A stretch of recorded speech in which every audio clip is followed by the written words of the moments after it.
शेखर ई study में आप सभी का स्वागत है। प्रिय विद्यार्थियों, हमारे इस ऑनलाइन इंस्टीट्यूट के माध्यम से आप सभी को गणित और हिंदी विषय का आधारभूत तरीके से अध्यापन कराया जाता है, जिसमें कहीं अगर थोड़ी बहुत त्रुटि हो जाती है तो उसके लिए हम क्षमा प्रार्थी हैं और इस संबंध में आपके सुझाव आमंत्रित हैं। धन्यवाद। हेलो दोस्तों, मैं शिखर स्वागत करता हूं आपका अपने YouTube चैनल शिखर स्टडी पॉइंट पर। दोस्तों, सामान्य गणित की श्रृंखला चल रही थी, आप सफल बैच में अध्ययन कर रहे थे। ठीक है, इसमें हमने अंकी क्षमता की शुरुआत की थी। इसका पार्ट 1 आ चुका था। उसी क्रम में आज पार्ट 2 होगा। हमने संख्याओं के बारे में पढ़ना आरंभ किया था। संख्याओं के प्रकार देख लिए थे, अंक क्या होते हैं, संख्या क्या होती है, उनके प्रकार क्या होते हैं, प्राकृतिक, पूर्ण, पूर्णांक, सम, विषम, ये सारी संख्याएं हमने देख ली थी। उसी क्रम में आज हम आगे बढ़ेंगे, आगे की संख्याओं को देखेंगे। तो आइए शुरुआत करते हैं पार्ट 2 की। देखिए, आज हमारा पार्ट 2 होगा, जिसमें हम संख्याओं के अगले क्रम भाज्य संख्याएं और अभाज्य संख्याएं को देखेंगे। ठीक है, भाज्य संख्या क्या होती है और अभाज्य संख्या। अभी तक हमने क्या पढ़ा है, देखिए हम एक बार फिर से रिवाइज कर दें आपको। प्राकृतिक संख्या, प्राकृतिक संख्या ध्यान दीजिएगा, मैंने बता रखा है जीरो प्राकृतिक संख्या नहीं है, आप जानते हैं। उसके बाद हमने पढ़ा था पूर्ण संख्या, ध्यान दीजिएगा जीरो पूर्ण संख्या है, जीरो प्लस प्राकृतिक संख्या जोड़ देंगे तो पूर्ण संख्या हो जाएगी। पूर्णांक संख्या हमने ये भी पढ़ लिया है, पूर्णांक संख्या, प्राकृतिक संख्या, पूर्ण संख्या, पूर्णांक संख्या, ये तीनों हमने पढ़ लिया है। ठीक है, उसके बाद हमने क्या पढ़ा था, सम संख्या। ठीक है, उसके बाद हमने क्या पढ़ा, विषम संख्या। क्या पढ़ा, विषम संख्या। ठीक है, सम संख्या और विषम संख्या। तो इतनी चीजें आपने पढ़ ली हैं संख्याओं के बारे में। ठीक, आपने अगर पहला पार्ट नहीं देखा होगा तो अवश्य देख लीजिएगा, वो आपके लिए इंपॉर्टेंट है। ठीक है, उसी क्रम में देखिए अब आज हम पढ़ेंगे भाज्य संख्या, भाज्य संख्या। ठीक है, फिर हम पढ़ेंगे अभाज्य संख्या, अभाज्य संख्या। थोड़ा मैं रनिंग राइटिंग में लिख रहा हूँ। ठीक है, आप चाहे तो इसे अपनी कॉपी पे लिख सकते हैं। अभाज्य के बाद होता है सह अभाज्य संख्या, सह अभाज्य संख्या। ठीक है, ये तीन संख्याओं को हम देखेंगे। उसके बाद हम विविध प्रश्नों को भी आज देखेंगे। ठीक है, तो आइए शुरुआत करते हैं, भाज्य संख्या क्या होती है। देखिएगा, भाज्य संख्या देखिए, भाज्य संख्या एक से बड़ी, मैं डिफिनेशन लिख देता हूं, एक से बड़ी वह संख्या, एक से बड़ी वह संख्या जो एक तथा, ये एक है, ठीक है, वन, थोड़ा सा करीब लिखा गया, एक तथा स्वयं के अतिरिक्त, ध्यान दीजिएगा, भी किसी संख्या से विभाजित हो जाए, किसी संख्या से विभाजित हो जाए। ठीक है, विभाजित हो जाए। ठीक है, ये होती है भाज्य संख्या। एक से बड़ी वह संख्या जो एक तथा स्वयं के अतिरिक्त भी किसी संख्या से विभाजित हो जाए, वह होती है भाज्य संख्या। ठीक है, तो इसका कहने का मतलब क्या है, जैसे मैं आपको बताऊं, जैसे 4, ठीक है, चार क्या है, 4 को आप 1 से भी काट सकते हैं, 4 को आप 4 से भी काट सकते हैं, और 4 को आप 2 से भी काट सकते हैं। डिफिनेशन पढ़िए, एक से बड़ी, ये 4 एक से बड़ी है, एक से बड़ी है 4, भाई एक छोटा होता है ना, एक से बड़ा है 4। ठीक है, एक से बड़ी है वह संख्या जो एक तथा एक से भी विभाजित है, स्वयं, स्वयं मतलब 4 से भी विभाजित है, कि अतिरिक्त, अतिरिक्त मतलब ये दो भी 2 से भी विभाजित है। तो आप कह सकते हैं कि 4 क्या है, 4 भाज्य संख्या है। 4 क्या है, भाज्य संख्या है। 4 क्या है, भाज्य संख्या है। इसी तरीके से 8 देख लेंगे, 8 1 से विभाजित है, 8 4 से विभाजित है, 8 2 से विभाजित है, 8 स्वयं से भी विभाजित है। ठीक है, ये होता है रूल भाज्य संख्याओं का, कि एक से बड़ी वह संख्या जो एक तथा स्वयं के अतिरिक्त भी किसी संख्या से विभाजित हो जाए। तो एक से बड़ी यह संख्या है, यह एक के अतिरिक्त स्वयं से भी और अन्य 2 संख्याओं से भी विभाजित है, इसलिए संख्या क्या है, भाज्य संख्या है। ठीक है, इसके अतिरिक्त 2 पॉइंट आप लिख लीजिए, मैं बताता हूं, ध्यान से देखिएगा। एक, ना तो यह पूछ सकता है, ना तो भाज्य है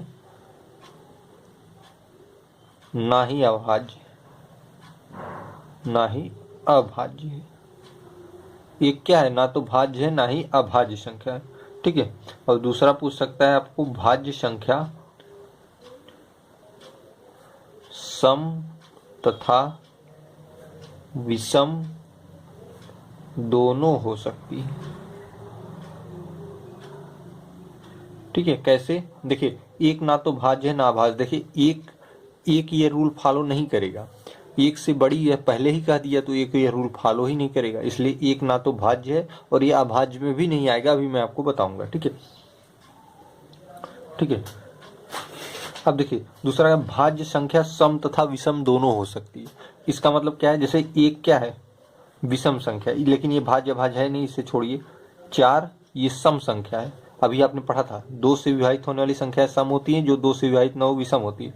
लेकिन देखिए 9 की अगर हम बात करें तो 9 पहले देखिए क्या भाज्य है, तो देखिए 9 1 से विभाजित है, 9 9 से विभाजित है, 9 3 से भी विभाजित है, अतः 1 से बड़ी भी है 9। 9 क्या है? 1 से बड़ी संख्या है, 1 से विभाजित, स्वयं से विभाजित और अतिरिक्त मतलब 3 से भी विभाजित।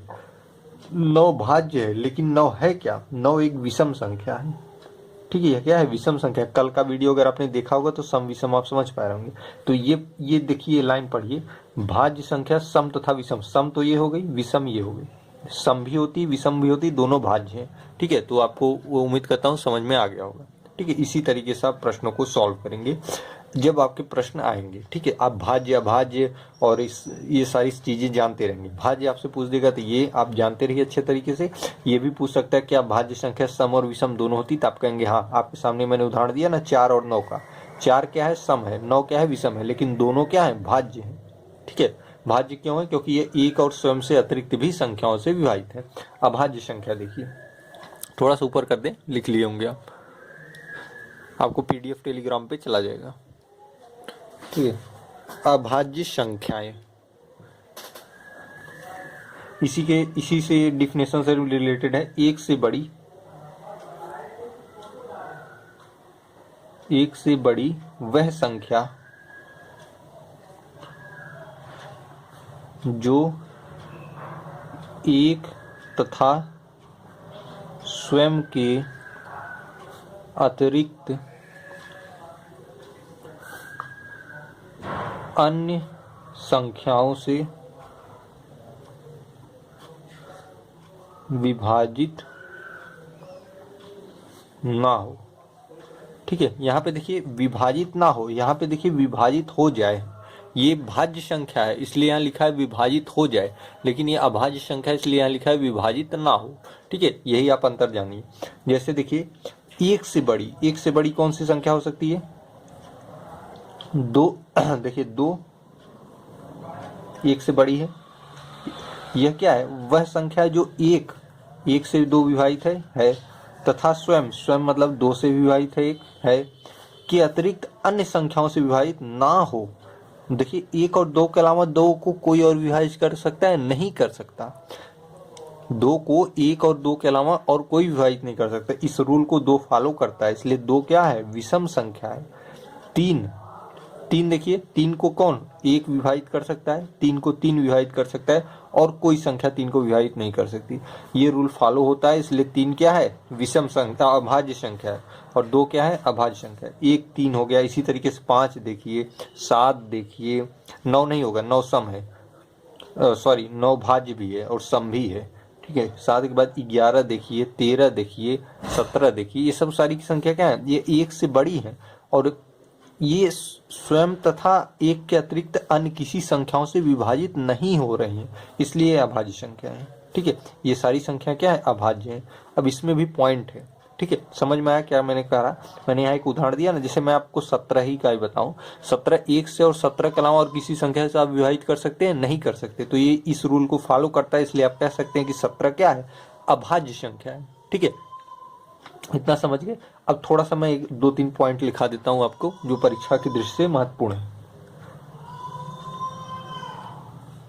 अभाज्य संख्याओं में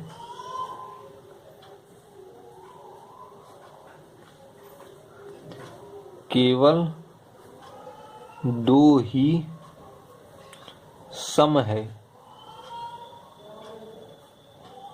बाकी विषम। ठीक है, सम विषम आपने कल ही पढ़ा है, लेकिन ये चीज जानते रहिए, इंपॉर्टेंट है। अभाज्य संख्या, देखिए ये सारी अभाज्य संख्याएं अनंत तक जाएंगी, ठीक है, इस तरीके से अनंत चली जाएंगी, लेकिन इसमें केवल और केवल ये दो ऐसी संख्या है जो सम है, क्योंकि दो दो से विभाजित होती है। सम संख्या वही होती है जो दो से विभाजित हो जाए। बाकी ये कोई भी संख्या अनंत तक जाएगी, वो अगर अभाज्य है तो वो विषम ही होगी। केवल दो ही ऐसी संख्या है जो सम होगी। तो अभाज्य संख्याओं में केवल दो ही सम है, बाकी सब विषम है। ठीक है, एक लाइन ये जानते रहिए। दूसरा लाइन थोड़ा सा देखिए, यह महत्वपूर्ण है, इसे आप ध्यान दीजिएगा। यहां से प्रश्न आते हैं, थोड़ा सा मैं और ऊपर कर दूं, स्पेस कम है ना, थोड़ा सा और ऊपर कर दें। हालांकि आप लिखते चलेंगे मेरे साथ तो आपको कोई दिक्कत नहीं होगी। ठीक है, 1 से 100 तक के बीच 25 अभाज्य संख्या होती है। 1 से 100 तक के बीच कितनी अभाज्य संख्या होती है? 25 अभाज्य संख्या है। ये आपसे पूछा जा सकता है, 1 से 100 तक के बीच कितनी अभाज्य संख्या है? 25। उसमें भी अगर हम डिवाइड कर दें तो 1 से 25 तक, 1 से 100 तक के बीच मतलब ये गिनती की बात हो रही है ना, उसके बीच 25 अभाज्य संख्या होंगी। और 1 से 25 तक की बात करेंगे तो 9 अभाज्य संख्या होगी। ये पूछा जा सकता है डिवाइड करके, आप इसे रट लीजिए। ठीक है, उसके बाद अगर 25 से 50 पूछ देगा, 25 से 50 कितनी होती है? 6 अभाज्य संख्या होती है, 6 अभाज्य संख्या। ठीक, और एक और है, इसे भी लिख लीजिए, 50 से 100, इससे अधिक नहीं पूछेगा। 50 से 100 तक 10 अभाज्य संख्या होती है। ठीक, 10 अभाज्य संख्या। इन सब का ऐड कर देंगे इन तीनों को तो क्या हो जाएगा? 25। यही मैंने बताया कि 1 से 100 तक के बीच 25 अभाज्य संख्या होती है। उन्हीं को मैंने क्रम करके ग्रुप में इस तरीके से तोड़ दिया है। ठीक है, 1 से 25, 25 से 50, 50 से 100। तो इस चीज को आप जानते रहिएगा, इसे याद कर लीजिएगा। ठीक है, यहाँ से प्रश्न अगर एक लाइनर में आ जाएंगे तो आपको महत्वपूर्ण होंगे, आपको तुरंत आने चाहिए। ऐसे प्रश्न देखिए टेट में या सुपर टेट में इस लेवल में पूछे जाते हैं। ठीक है, या किसी भी एग्जाम में आ सकता है कि 1 से 25 बीच कितनी अभाज्य संख्या होती है, तो आपको अब वहाँ काउंट करेंगे समय निकल जाएगा। हाँ, कि बहुत तो सिंपल है, आप काउंट कर सकते हैं 1 से 25 बीच, लेकिन समय चला जाएगा। 9 अभाज्य संख्या याद कर लीजिए। 25 से 50 6, 50 से 100 10। अक्सर लोग केवल 1 से 100 बीच 25 याद कर लेते हैं, बीच का नहीं याद करते, तो बीच भी आपको याद करना है। आइए अगला देखते हैं। देखिएगा, अगला है सह अभाज्य संख्याएं। ठीक है, हमने देखिए प्राकृतिक संख्या देख ली, पूर्ण देख ली, पूर्णांक को देख लिया, सम, विषम, भाज्य, अभाज्य। अब हम देखेंगे सह अभाज्य संख्या। सह अभाज्य संख्या क्या होती है? ऐसी प्राकृतिक संख्या, प्राकृतिक संख्या आपने पढ़ रखा है, कल के पार्ट में मैंने बता रखा है। ऐसी प्राकृतिक संख्याएं जिनका उभयनिष्ठ, ऐसी प्राकृतिक संख्याएं जिनका उभयनिष्ठ गुणनखंड, ऐसी प्राकृतिक संख्या जिनका उभयनिष्ठ गुणनखंड, जिसे आप कहते हैं महत्तम समापवर्तक, मसप 1 हो, वो सह अभाज्य संख्या कहलाती है।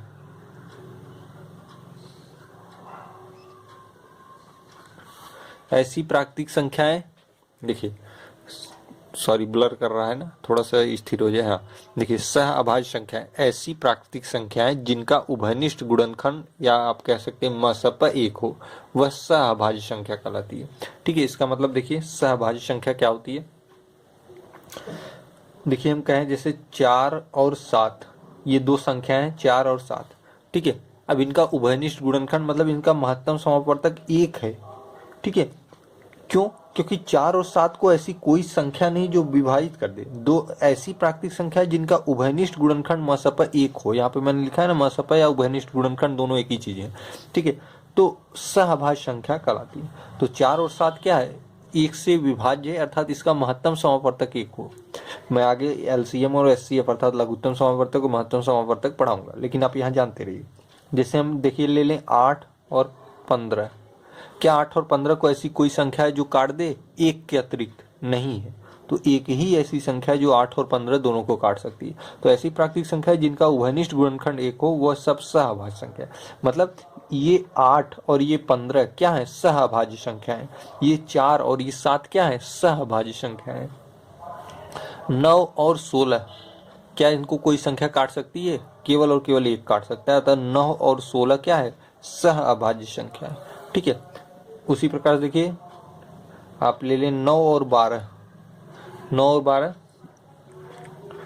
इसे देखिए, एक तो काट सकता है, एक इसे काट सकता है 9 और 12 को, लेकिन देखिए इसे 3 भी काट सकता है। 3 3 में 9, 3 4 में 12। जब दो इसके गुणनखंड हो गए तो ये सह अभाज्य संख्या नहीं होगी। मैंने कहा ना, ऐसी प्राकृतिक संख्या है जिनका उभयनिष्ठ गुणनखंड केवल और केवल एक हो, मतलब ये दोनों सहभाज्य हैं, ये दोनों सहभाज्य हैं, ये सहभाज्य हैं, लेकिन 9 और 12 सहअभाज्य नहीं है। जैसे हम यहाँ पे एक उदाहरण और दे दें 4 और 8 का। 4 और 8 को एक तो काट सकता है, साथ ही साथ इसको देखिए 4 और 8 को कौन काट सकते हैं? 2 भी काट सकता है, और 2 के बाद 4 भी काट सकता है। तो जब एक से अतिरिक्त भी गुणनखंड हो गए, यहाँ पे कहा है डिफिनेशन में कि ऐसी प्राकृतिक संख्या जिनका उभयनिष्ठ गुणनखंड केवल और केवल एक हो, तो वह सहभाज्य संख्या होती है। मतलब 4 और 7 सहभाज्य संख्याएं हैं, लेकिन इनका उभयनिष्ठ गुणनखंड अधिक है एक से, इसलिए यह सहभाज्य की कैटेगरी में नहीं आएंगे। ठीक है, ये सहभाज्य हैं, ये सहभाज्य हैं, ये सहभाज्य, क्योंकि इस रूल को फॉलो करती है, लेकिन ये दोनों रूल फॉलो नहीं करते। ठीक है, इसलिए ये सहभाज्य की कैटेगरी में नहीं आएंगे। अब देखिए एक थोड़ा सा और इसे भी जान लीजिए, रामानुज संख्या। ठीक है, ये क्या होता है, यहाँ से भी प्रश्न आ जाएंगे। अगर हालांकि यहाँ से कोई बहुत आने की संभावना तो नहीं रहती, लेकिन आप जानते रहिए। ठीक है, अगर आप जानते रहेंगे तो आपके लिए अच्छा होगा। रामानुजन संख्या। ठीक है, रामानुजन संख्या क्या होती है? ऐसी संख्या, ऐसी संख्याएं जिन्हें, ऐसी संख्याएं जिन्हें दो संख्याओं के घनों, घन मतलब जानते क्यूब, घनों के योग अथवा ऐसी संख्या जिन्हें दो संख्याओं के घनों के योग अथवा घटाव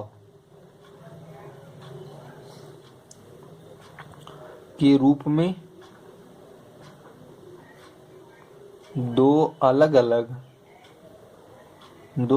अलग ढंग से लिखा जाए।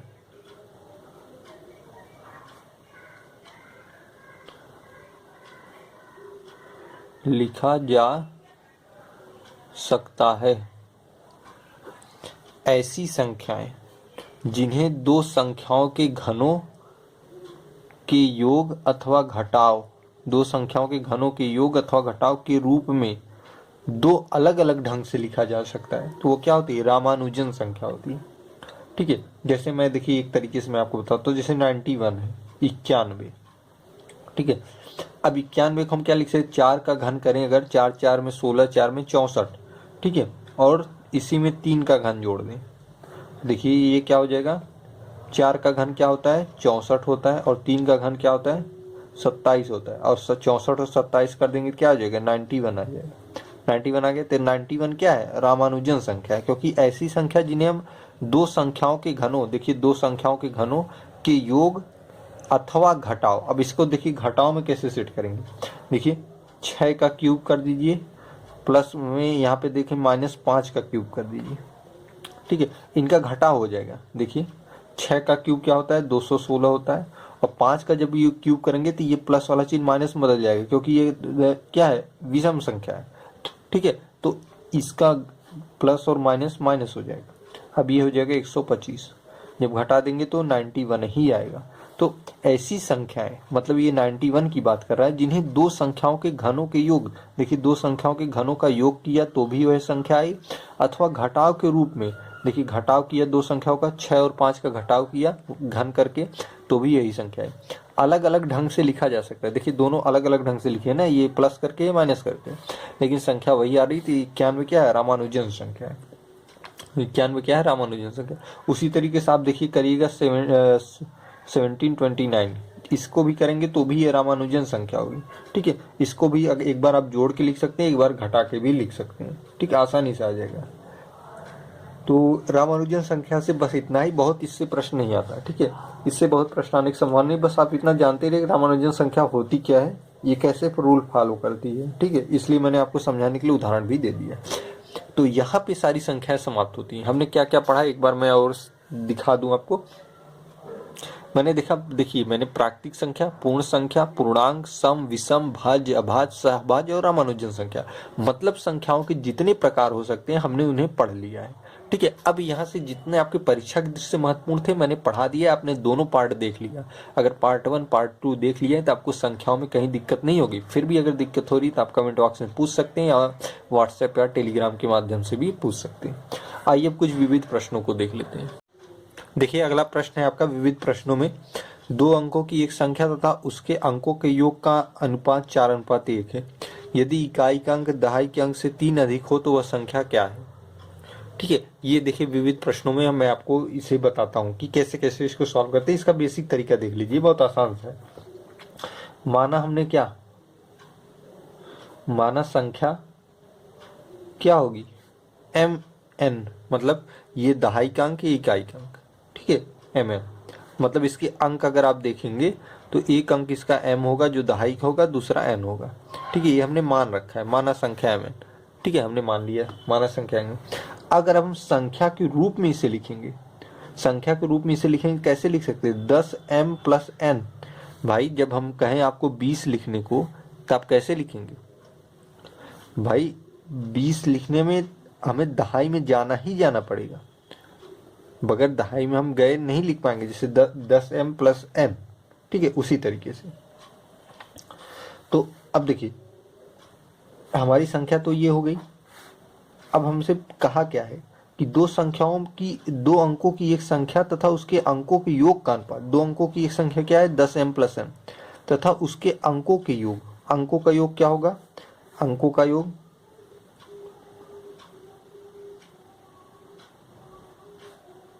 m + m, ये अंकों का योग। भाई एक अंक ये है, दूसरा ये है, तो दोनों अंकों का योग हो गया, संख्या ये हो गई। इसका अनुपात दिया है, अनुपात दिया है क्या, 4:1। 10m + n बटे m + n बराबर 4:1 दिया है।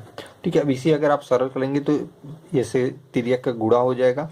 आप इसे करेंगे 10m + n, फिर ये हो जाएगा 4m + 4n। ठीक है, अब देखिए m एक तरफ आ जाएगा, ये इधर जाएगा तो 10m है, ये 4m इधर आ जाएगा, माइनस हो जाएगा क्योंकि ये धनात्मक है ना, जब इधर जाएगा ऋणात्मक हो जाएगा। तो 10m - 4m, ये n वहां चला जाएगा, 4n - n। ये देखिए 10 में से 4 गया, 6m बराबर ये 3n, 3 2 में 6, मतलब 2m बराबर आप लिख सकते हैं n के, ये आपको मिल गया 2m बराबर n के। ठीक है, आप किसी भी समीकरण रख दीजिए, इसी में रख दीजिए। यहाँ पे हम लिख सकते हैं, ये देखिए अगला पढ़िए, यदि इकाई का अंक दहाई के अंक से 3 अधिक है। यदि इकाई का अंक दहाई के अंक से 3 अधिक है, इकाई का अंक कौन सा है, मैंने बताया ना, ये संख्या, ये इकाई होता है, ये दहाई होता है, हमेशा यही देखिए संख्या में, ये इकाई है, ये दहाई है, इसी तरीके से लिखते हैं ना। जैसे हम लिख दें आपको 41, तो आप इसे कैसे लिखे हैं भाई, इसमें एक इकाई है और 4 × 10 ये दहाई है। भाई इसी रूप में तो आप लिखिए ना इसे, 10m + n, 4 × इस 41 को हमने इसी लिखा, 10 4 में 40 और 41, इसी तरीके से लिखा ना। 20 2 × 10 20, 20 में 0 जोड़ देंगे तो 20 ही रहेगा, मतलब इकाई का अंक वहाँ 0 हो जाएगा। ठीक है, तो इकाई का अंक यहाँ पे 0 है। तो इसी तरीके से हमने ये संख्या बनाई है। कह रहा है कि यदि संख्या का अंक दहाई, यदि इकाई का अंक दहाई के अंक से 3 अधिक है, इकाई का अंक क्या है, n है, यहाँ पे है देखिए, इकाई का अंक दहाई के अंक, यदि n दहाई के अंक से 3 अधिक है, मतलब अगर हम दहाई में 3 जोड़ दें तो ये क्या हो जाएगा, दोनों बराबर हो जाएंगे। अब यहाँ पे देखिए n बराबर 2m हम यहाँ इसके स्थान पे रख दें, 2m बराबर m + 3। अब ये m इस तरफ आ जाएगा, हो जाएगा m बराबर 3, m बराबर 3 प्राप्त हो गया, तो n बराबर क्या हो जाएगा, n बराबर 2m है, तो m बराबर 3 है, तो 2 × 3, 3 2 6, तो n बराबर 6 हो गया और m बराबर 3 हो गया।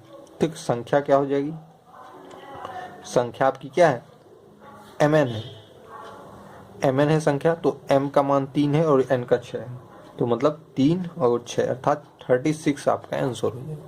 ठीक है, तो इस तरीके के प्रश्नों को इसी तरीके से आप सॉल्व करेंगे। हालांकि मैं इसकी और भी प्रश्न सॉल्व कराऊंगा, आपको आसानी से समझ में आएगा। अब जैसे जैसे मैंने किया है उसी तरीके से आप करते जाइए, एक स्टेप यहाँ से फिर यहाँ से।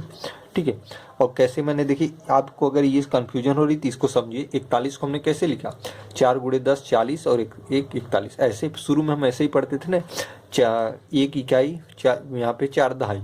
ठीक है, 4 × 10 40, 40 + 1 41। ठीक है, तो 1 इकाई और 4 दहाई। 41 में क्या 1 इकाई 4 दहाई, उसी में देखिए n इकाई m दहाई, उसी का प्रयोग यहाँ पे करके हमने सॉल्व कर लिया। 1000 के परवर्ती एवं पूर्ववर्ती संख्याओं का योग है। 1000 के परवर्ती एवं पूर्ववर्ती संख्याओं का योग है। आपसे योग पूछा है कि इसका योग क्या होता है। तो देखिए, परवर्ती और पूर्ववर्ती का मतलब जान लीजिए। अगर आप 1000 की परवर्ती संख्या लिखेंगे, परवर्ती संख्या, परवर्ती का मतलब हो गया 1000 से एक आगे चलना है आपको, मतलब 1001, ये परवर्ती संख्या हो गई। ठीक है, ये संख्या क्या है, परवर्ती है। और 1000 की पूर्ववर्ती, पूर्ववर्ती मतलब पीछे की संख्या, नाम से ये स्पष्ट है पूर्ववर्ती संख्या। तो 1000 के पीछे की संख्या मतलब 1000 - 1 999। ठीक है, आपसे पूछा है कि 1000 की परवर्ती एवं पूर्ववर्ती संख्याओं का योग, मतलब इसका योग क्या होगा। तो 9 1 10, 9 1 10, 9 1 10, 1 1 2, 2000 होगा। यही आपका आंसर हो जाएगा। ठीक है, क्या होगा, 2000 होगा। दिख रहा है स्पष्ट, 2000 हो जाएगा। तो ये आपका आंसर हो जाएगा। ठीक, तो परवर्ती मतलब आगे की, पूर्ववर्ती मतलब पीछे की। ठीक है, परवर्ती जो होता है वह एक आगे, मतलब उसके आगे, और पूर्ववर्ती एक पीछे, मतलब उसके पीछे की। एक आगे की और एक पीछे की, परवर्ती पूर्ववर्ती। ठीक है, आइए अगला प्रश्न देखते हैं। अगला प्रश्न है 19 की पावर 100 को 20 से विभाजित करने पर क्या शेष बचेगा। मतलब 19 की पावर 100 को अगर हम 20 से विभाजित करते हैं तो शेष क्या बचेगा, ये आपको बताना है। ठीक है, 19 की पावर 100 को आपसे विभाजित किससे करना है, 20 से, मतलब भाग देना है। इसको 20 में से भाग देना है, तो क्या शेष बचेगा। अब ये तो ऐसा तो संभव है नहीं कि 19 का हम 100 बार गुणा करके 20 का भाग दे तो हमें पता चल जाएगा, नहीं हो पाएगा। ठीक है, तो इसके लिए हम एक रूल करते हैं कि हम 19 को 20 के रूप में लिखते हैं। कैसे लिखेंगे, हम लिख सकते हैं 19 को 20 - 1 क्या होता है, 19 होता है। 20 - 1 क्या होता है, 19 होता है।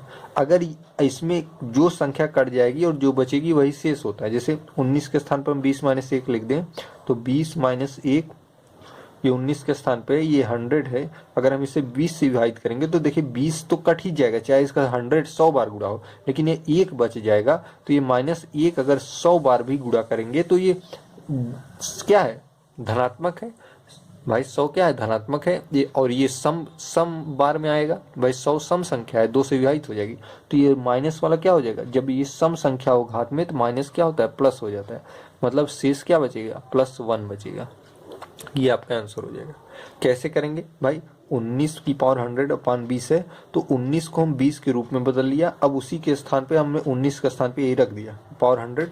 अब 20 तो कट जाएगा 20 से ना, एक ही बचेगा, एक 20 से कटेगा नहीं। तो ये -1 की पावर 100, एक चूंकि ये सम संख्या है तो ये माइनस को प्लस कर देगी। ठीक है, इस तरीके से आप करेंगे, आसानी से आ जाएगा। इस तरीके से कोई भी संख्या आपको दे दे, जैसे कोई भी मैं एक एग्जाम्पल आपको दे दूं, 11। ठीक है, 11 की पावर 100 को आपको 10 से विभाजित करना है, 10 से विभाजित। ठीक है, 10 से विभाजित करिए, 11 की पावर 100 को 10 से विभाजित करिए, शेष क्या आएगा, शेष क्या आएगा, आपसे पूछा जा रहा है शेष क्या आएगा। तो 11 को हम 10, जब 11 की पावर 100 को 10 से भाग देंगे तो 11 को पहले 10 के रूप में लिखेंगे। क्या होगा, 10 + 1 11 की पावर 100 की बाई 10। अब ये 10 से कट जाएगा, लेकिन ये 1 की पावर 100 बच जाएगा। क्योंकि एक पहले से ही धनात्मक है तो आप कहेंगे एक शेष बचेगा। ये क्या होगा, ये शेष बच जाएगा। आगे मैं ऐसे प्रश्न दूंगा, ठीक है, आगे मैं इस तरीके के प्रश्न दूंगा और आपको आसानी से समझ में आएगा। ठीक है, तो आप एक मैं आपको एक देता हूँ, आप उसे लगा के बताइएगा। जैसे मैं कह दूं कि कोई एक प्रश्न बना दूं ना आपको, 52 की पावर 500, ठीक है, को आपको भाग देना है 50 से, शेष क्या आएगा, शेष क्या आएगा, ये आपको बताना है। मतलब 52 की पावर 500 को आपको 50 से भाग देना, तो शेष क्या आएगा यही आपको बताना है। तो उम्मीद करता हूँ आप बताएंगे। ठीक है, आप लगा के कमेंट बॉक्स में इसका आंसर दीजिएगा। अगला प्रश्न है, वह बड़ी से बड़ी अभाज्य संख्या क्या है जिससे 871 पूर्णतः विभाजित हो जाता है। हालांकि ऐसे प्रश्न विकल्प से लगते हैं, ऐसे इसमें सोचना बहुत बड़ी बात हो जाएगी। ठीक है, क्योंकि इसमें तर्क ही करना बहुत बड़ी होती है।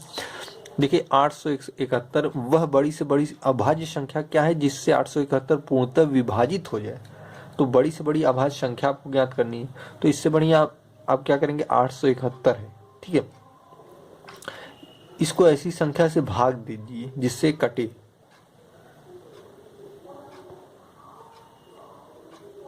किससे भाग दें कट जाए। देखिए अगर 13 से भाग देते हैं, 13 6 में 78, क्योंकि 14 6 में 84 तो हो जाएगा, लेकिन 31 नहीं कट पाएगा। लेकिन 13 6 में 78 आप चलेंगे तो 79 80 13 91, 13 7 में 91, देखिए कट गई। ठीक है, तो यह किससे कट जा रही है, 13 से कट जा रही है, मतलब इसका एक गुणनखंड तो 13 होगा। ठीक है, एक गुणनखंड 13 होगा। अगर हम 13 में 67 का गुणा कर देंगे तो हमें क्या आ जाएगा, 871 प्राप्त हो जाएगा। भाई 67 यहाँ आ जाए बार में, अगर हम 13 गुणे 67 कर देंगे तो हमें क्या प्राप्त हो जाएगा, 871 प्राप्त हो जाएगा। तो 871 का गुणनखंड क्या हो गया, 13 गुणे 67। तो वह बड़ी से बड़ी अभाज्य संख्या क्या है जिससे 871 पूर्णतः विभाजित हो जाएगी। तो बड़ी से बड़ी अभाज्य संख्या क्या है, 67 है। ठीक है, ये बड़ी है ये छोटी है, तो इस 67 ये सबसे बड़ी ऐसी अभाज्य संख्या है जो 871 को पूर्णतः विभाजित कर देगी। तो आपका आंसर क्या होगा, 67। हमने गुणनखंड करके देख लिया, तो ये तो बड़ी है ना, आपसे पूछा ना बड़ी से बड़ी अभाज्य संख्या, तो 67 आपका आंसर हो जाएगा। ठीक है, तो ऐसे प्रश्न तो हालांकि विकल्प रहेगा तो आप आसानी से लगा पाएंगे, मैं आगे बता भी दूंगा। लेकिन ये कैसे लगाया जाता है उसको मैंने बता दिया कि आप इसका तुरंत भाग दे के देख लीजिए या गुणनखंड कर पाइए। गुणनखंड ही मैंने किया है, दूसरे तरीके से किया है। भाग दे दिया, जो बार में गया इसका गुणा कर देंगे, इतना तो आप जानते हैं ना। जैसे हम कहते हैं ना 2 6 में 12, मतलब दो का 6 बार गुणा करेंगे तो 12 आ जाएगा। या आप चाहे 12 में 2 का भाग देंगे तो भी 6 आएगा। यही चीज है, 13 में 67 का गुणा करेंगे इतना आएगा, या इतने में 13 का भाग देंगे तो 67 आएगा। इसका गुणनखंड क्या होगा, 13 गुणे 67। तो 13 गुणे 67 पूछा वह बड़ी से बड़ी अभाज्य संख्या, तो 67 बड़ी से बड़ी है, तो यही आपका आंसर हो गया। ठीक है, तो उम्मीद करता हूँ ये पार्ट आज का समझ में आया होगा। आज का ये पार्ट यहीं पे समाप्त करते हैं, कल मिलते हैं दूसरे पार्ट से।